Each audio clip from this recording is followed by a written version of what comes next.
One thing I've heard a lot of people really missing during the pandemic is communion. The Eucharist in the United Methodist Church embodies what our relationship with God is. We have an open table, meaning anyone who wishes to receive the elements is invited, regardless of membership, baptism, or background. And we often use grape juice and include gluten-free bread to really include anyone who is able to safely participate. One of the liturgies we have says that all who love him, who earnestly repent of their sin and seek to live in peace with one another, may come. So we're all called to examine ourselves, to embody our faith in our lives. We're invited to listen better and to live more justly. But ultimately, there are no barriers. Our age, gender, race, sexuality, income, status, what we have done, these factors are just not included. The table of communion is an act of turning towards God and community, but also an act of radical invitation and hospitality that anyone who might wish to can participate in God's love in our midst. And of course, beyond communion, radical welcome around tables is present in so much of our life as a church.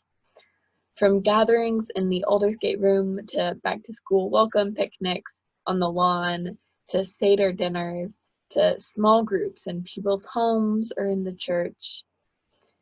But the reality of our world right now is that communion and all of these other shared meals are logistically impossible or unsafe right now. And one of the hard parts of this is that our theology of communion, of being nourished at a meal, of connecting to others and God over this overflowing table, is still so central to our lives as Christians.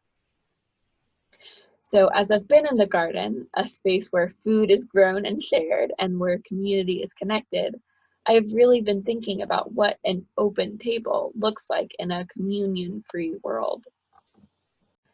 Perhaps the best known alternative to communion is the love feast or agape meal. It was popular in early Methodist churches who didn't have clergy present to regularly officiate communion, but it actually remains common when groups of lay folks want to connect and build community over a ritual meal. There are different variations of water or any other liquid and bread, but it's something you can do in quarantine at a distance, whether that's with tea and a scone with a friend on your lawn, or orange juice and toast with your household before watching Sunday worship.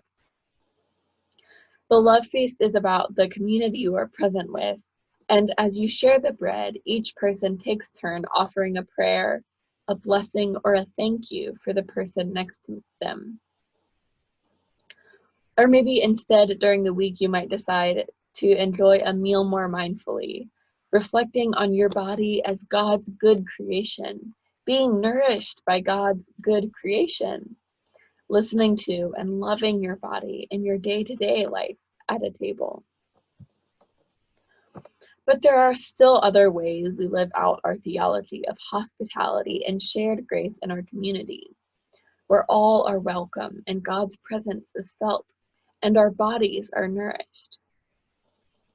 The congregations rallying together to create a meal train to feed a member going through sickness. The ways we can bake or cook for those at home with intentionality and care. We can share community around food with Maria by working with her in the garden or meeting to talk with her, or chatting at the little table outside. As a congregation, we can think creatively about how to accompany her in this time. And here you can see friends gathering around a table in masks to share a meal made with squash, cucumbers, and basil from the garden. At this kind of open table, language, culture, age, gender are not barriers to care and community. And in the garden itself, we can share from a table of sorts without ever seeing another person. experiencing God's presence and growing and adding to the efforts of others. Unlike many community gardens that have a fee or signs like these, our garden is open to anyone who might pass by and need food or refuge.